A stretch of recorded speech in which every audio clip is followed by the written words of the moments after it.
বিসমিল্লাহির রহমানির রহিম। সূরা আল আনআম কুরআনের ষষ্ঠ সূরা। এটি একটি মক্কি সূরা এবং এতে মোট ১৬৫টি আয়াত রয়েছে।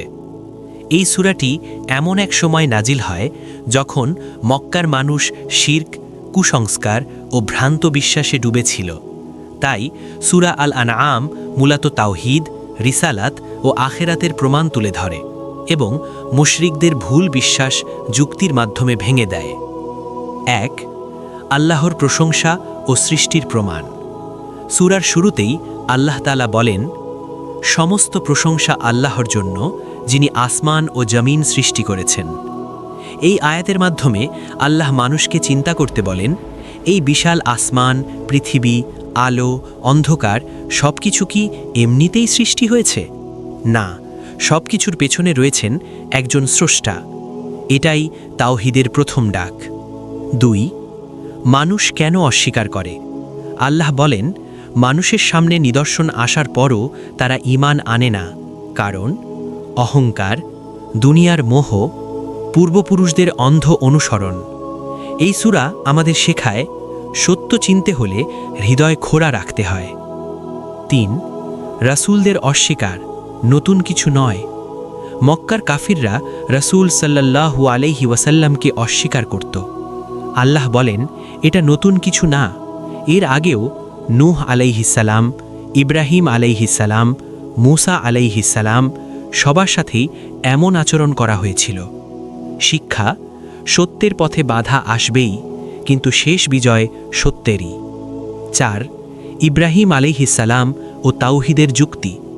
এই সূরার অন্যতম গুরুত্বপূর্ণ অংশ হল হযরত ইব্রাহিম আলাইহিস সালামের তাওহীদের যুক্তি। তিনি প্রথমে তারাকে দেখলেন, চাঁদকে দেখলেন, সূর্যকে দেখলেন, কিন্তু যখন এগুলি অস্ত গেল তখন বললেন, আমি অস্তগামী জিনিসের ইবাদত করি না। শেষে তিনি ঘোষণা করলেন, আমি আমার মুখ ফিরিয়েছি সেই সত্তার দিকে যিনি আসমান ও জমিন সৃষ্টি করেছেন। এখান থেকে শিক্ষা: আল্লাহই একমাত্র ইবাদতের যোগ্য। ৫. প্রকৃত পথপ্রদর্শক কে? আল্লাহ বলেন, যাকে আল্লাহ পথ দেখান তাকে কেউ পথভ্রষ্ট করতে পারে না, আর যাকে আল্লাহ ছেড়ে দেন তার জন্য দুনিয়াতে কোনো পথনির্দেশ নেই। শিক্ষা: হেদায়াত আল্লাহর হাতে, তাই দোয়া ছাড়া মুক্তি নেই। ৬. কোরআন সম্পর্কে কাফিরদের অভিযোগ। কাফিররা বলতো, এটা তো আগের গল্প। আল্লাহ জবাব দেন, যদি এটা মানুষের কথা হতো তবে তারা এর মতো কিছু বানাতে পারত, কিন্তু তারা পারল না। এটা প্রমাণ কোরআন আল্লাহর কালাম। ৭.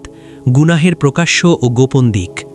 সূরা আল আনআমে আল্লাহ বলেন, প্রকাশ্য ও গোপন সব গুনাহ থেকে দূরে থাকো, কারণ মানুষ অনেক সময় গোপন পাপে লিপ্ত হয়, যা শুধু আল্লাহ দেখেন।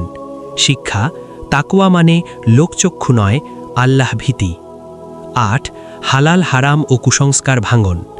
মুশরিকরা নিজেরা হালাল হারাম বানিয়ে নিত। কিছু পশু তারা হারাম ঘোষণা করত। আল্লাহ বলেন, হালাল হারাম নির্ধারণের অধিকার শুধু আল্লাহর।